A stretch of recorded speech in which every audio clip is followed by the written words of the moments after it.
अस्सलाम वालेकुम। अबरार रशीद आपकी खिदमत में हाजिर है और 2-3 दिन की छुट्टी के बाद मैं दोबारा आपकी खिदमत में हाजिर हुआ हूँ।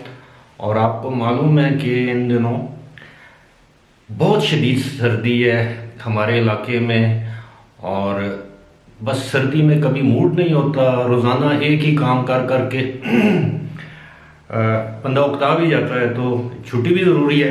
बहरहाल मैंने सोचा कि जिस खबर का इंतज़ार था आपको, वो खबर तो अभी तक नहीं आई।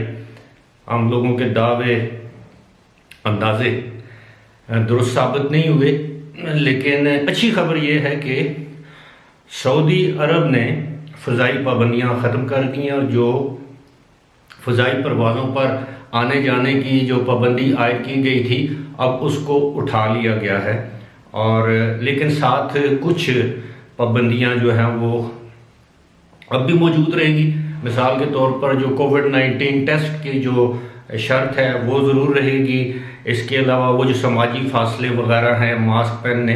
लेकिन अब अच्छी खबर ये है कि सऊदी अरब ने अपने मुल्क की फ़ज़ाई हदूद को खोल दिया है।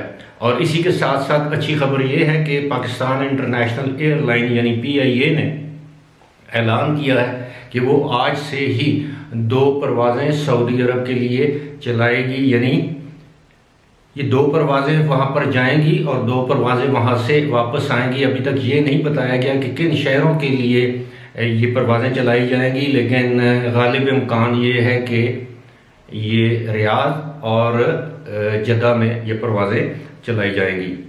इसी के साथ साथ माफ़ कीजिएगा, आपको मालूम है कि 3 जनवरी की शुनीद थी कि 3 जनवरी को UAE में जो वीज़े पर पाबंदी आयद है उसको ख़त्म कर दिया जाएगा। लेकिन इस वक्त जबकि मैं आपसे मुखातिब हूँ तो वीज़ों पर पाबंदी बदस्तूर नाफिज या आयद है। ख़ास तौर पर इंडिविजुअल्स के लिए जो इनफरादी तौर पर मर्द हज़रात जो हैं उनको वीज़े नहीं दिए जा रहे, और इसकी वजह तो नहीं बताई गई, लेकिन जिस तरह हम पहले अंदाज़े करते रहे हैं अब भी अंदाज़ा यही है कि शायद वहाँ पर जो साल नौ की तकरीबात थी, वहाँ पर जो आए हुए टूरिस्ट थे, जब वो चले जाएंगे तो शायद पाकिस्तानियों के लिए वीज़ा खोला जाएगा। लेकिन अच्छी खबर ये है कि उन ख़वातीन को वीज़े जारी किए जा रहे हैं जो पाकिस्तान से अपनी फैमिली के पास UAE में मिलने जा रही हैं। मिसाल के तौर पर अगर कोई खातून अपने शौहर से मिलने जा रही है, अपने भाई से, अपने वालिद से, तो ऐसे लोगों को, ऐसी ख़वातीन को वीज़ा मिल रहा है। लेकिन उसके लिए भी जो तरीक़ाकार है वो ये है कि लोग वहीं से अप्लाई कर रहे हैं। इसी के साथ साथ दुबई शॉपिंग फेस्टिवल भी अपनी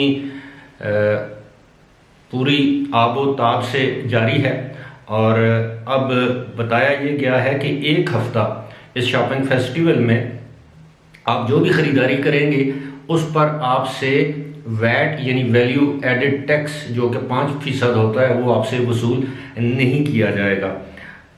अलबत्ता दुबई में नए साल की तकरीबात हो चुकी हैं, वहाँ पर जो सयाहों की आमद का सिलसिला था वो अब रुक चुका है। अब सयाह जो वहाँ पर आ चुके हैं वो वापस जा रहे होंगे, और उम्मीद ये की जाती है कि नए साल की तकरीबात के मौके पर कुछ इस तरह की बेहतियाती नहीं हुई होगी कि कोविड-19 के जो केसेस हैं वो दोबारा से सर उठाना शुरू कर दें। याद रहे कि बहुत से आलमी इदारों ने इस मरतबा ख़बरदार किया था, ख़ास तौर पर WHO आलमी इदारा सेहत ने, कि अगर नए साल की तकरीबात को मनाने में एहतियात न बरती गई तो वबा के केसेस एक मरतबा फिर फैल सकते हैं, और यही हुआ।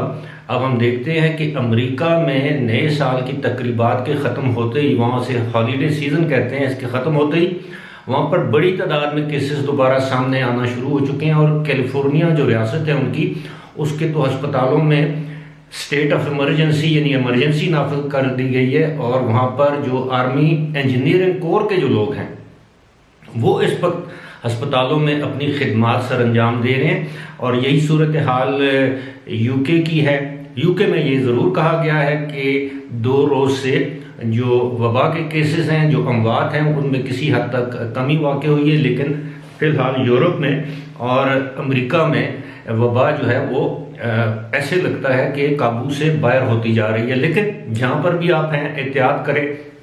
एक मरतबा फिर मैं आपको ये याद दहानी या यकीन दहानी करा दूं कि जूँ ही वीज़े से मुतल्लिक कोई ख़बर मेरे पास पहुंचती है तो मैं इंशाल्लाह आपके साथ ज़रूर शेयर करूंगा, चाहे रात का वक्त हो चाहे दिन का वक्त हो। और उम्मीद है ये जो वीज़े की ख़बर है ये जल्द हमें मिल जाएगी, ताकि जो लोग इस वीज़ों पर पाबंदी के बायस परेशानी से दो चार हैं उनकी परेशानी ख़त्म हो सके। इसी के साथ मुझे दीजिए इजाज़त। खुदा हाफिज़।